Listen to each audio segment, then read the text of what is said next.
總之講馬雞嚟就中國龍蝦。哇！我驚你冇生意咧，就係你有機會反口啊！喺澳門揾好嘢食，一定要捐窿捐罅，咁先可以揾到用瓦煲嘅奶茶，絲滑，好似我塊面咁啊！等我試下你塊面先。同埋唔一定係葡國人先可以整到好食嘅葡撻。好熱，好熱。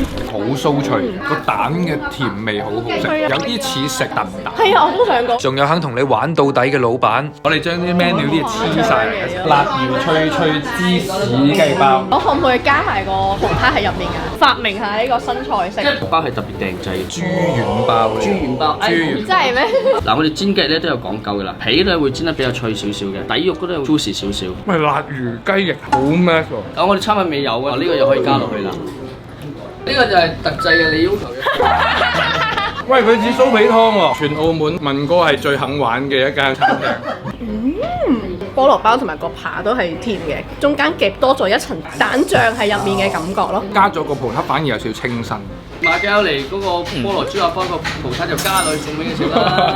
我覺得你有句口號嘅，你講得出，老闆就肯定會陪你玩㗎啦。老闆，人一世物一世，葡撻包都要砌一砌，咁佢就會陪你玩㗎啦。一個馬雞又即刻送一個，係人頭雞。我驚你冇生意咧，就係你有機會反口啊！但未反口之前，即管過嚟。唔會反口，講嘅就係。